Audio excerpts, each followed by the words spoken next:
What's going on, man? Yo, bro, what's up? What How up? you doing? Thanks for coming through, bro. Yes, sir. Thank you. Thanks for having me. Yeah, absolutely.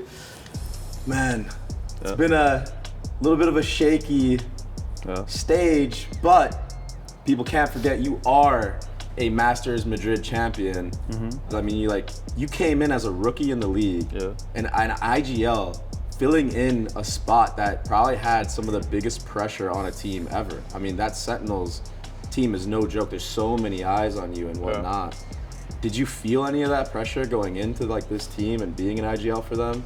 Not really. I feel like I was more like excited for the opportunity because I know like you're playing for the biggest org in the game. Like if you win, it's like you win big. It's different. If you win with Sentinels, it's different than any other team. It's over! Sen City! Here to play, here to stay! And history has been made! I mean, you can see it on social media and stuff like that. Like everyone is behind Sentinels. We're like going to Madrid, like Korea, and the whole like stadium is packed with Sentinel fans. Like everywhere you go.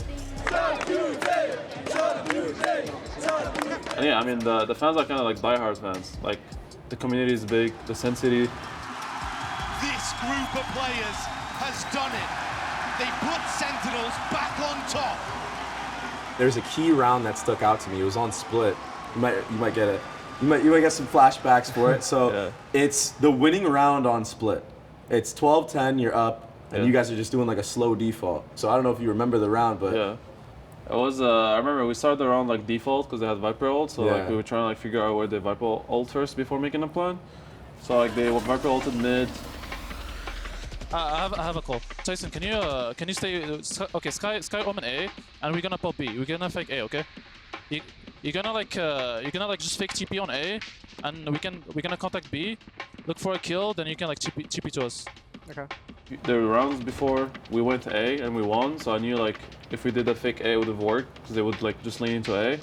I started A, put my Cypher cages and stuff, went B, switched with the 10s. I'll show myself with the cages and stuff like that, and then TP back B and we're just gonna get a free site. Gonna pick it. Yeah, ready? 3, 2, 1.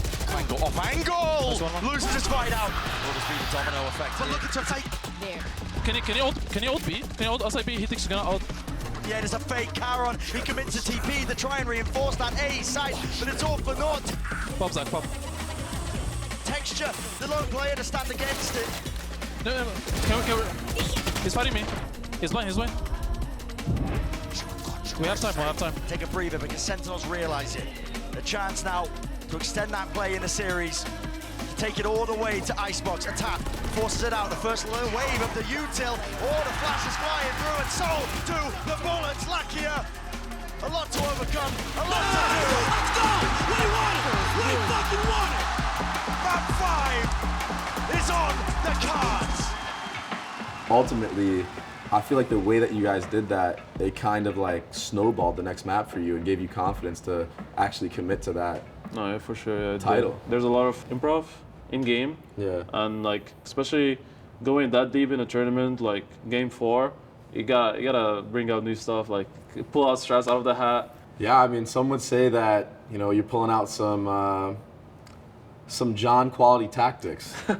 I mean, that one, the QT was kind of like, at this point, it's just a joke.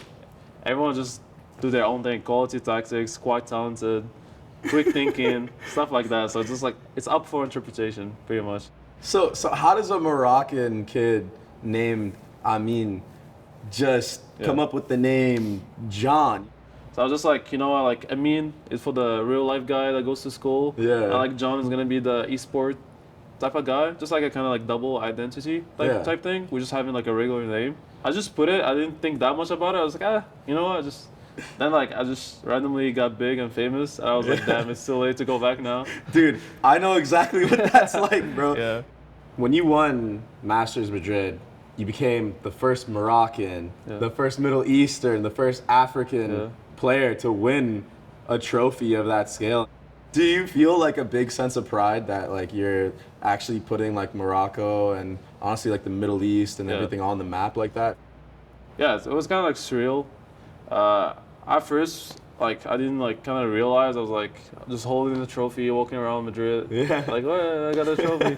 And then like I had some childhood friends that kind of like live in Europe now, and they came to watch every game. No way. Yeah, and they were the ones I used to compete with previously when I was in Morocco, and I was like, I kind of like saw it through them. They were like, "Wait, I can't believe my Moroccan friend won a major.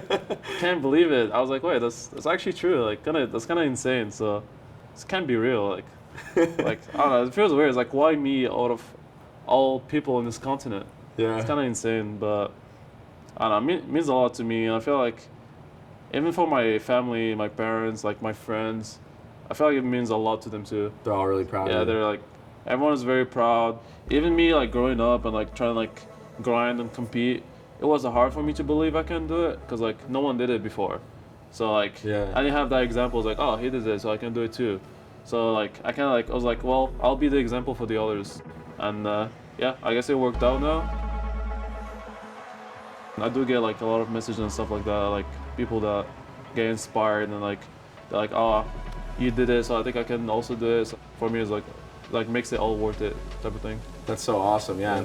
Now, transitioning into a bit of a shaky patch that you guys went through, Yeah. you know, recently in this stage, you still have one game left, that's against Furia, and the rest is kind of just out of your control. And we spoke a lot about how it felt like being on the top, because we've seen it, not just with you guys, but many different teams struggle to maintain their dominance in this game. I mean, you know, there's always that famous saying, it's like harder to maintain than like to get to the top. Yeah. And we really felt it, to be honest. I mean, teams do study us and stuff like that, but at the end of the day, it just comes to us. Like, we just didn't meet the expectations that we even set for ourselves. Like, Yeah. like after we finished, like instantly after we finished Madrid, like we won, and in the shuttle back, we were like, wow, let's win Shanghai. Like, Yeah, you're hungry for more. Yeah, I remember seeing the interviews, and Yeah. and a lot of questions were asked if you guys would still beat that hungry, you know. Yeah. And I mean, I had really high hopes of you coming back, especially when you flew in the same day and beat you know, the And teams it's- that you had to beat. Yeah. Now, that being said, you do have a slim chance, maybe the slimmest of chances, Yep. to qualify. I just want to get your thoughts going forward into this Furia match about, you know, where the team's at and everything like that. I mean, you never know. Crazier things have happened before Yeah. in Valorant, so definitely going into the Furia game, wanting to like 2-0 it, win it, like kind of like a statement game, like come back, like and end on a good note type of thing. But yeah, I mean, if we get the chance and actually make it to playoff, we do want to like go all the way. Obviously, like if it's given to us, we want to, and like Yeah. keep the movie going. That would be the full cinema effect, dude. It would be. If you guys make it through, qualify for Shanghai, that would be the craziest story of all time. I'm gonna keep my eyes on the scores of the other games, praying kind of like things go our Pray on way. the downfall. Yeah, I'll be the biggest hater now. On that note, I'm not gonna keep you any longer. I know you're a busy man. You got a match coming up against Furia. You guys need to get the 2-0 no matter what. Yeah. So, you know, John, thank you for spending some quality time, some would say, with your Yeah. boy. Good one.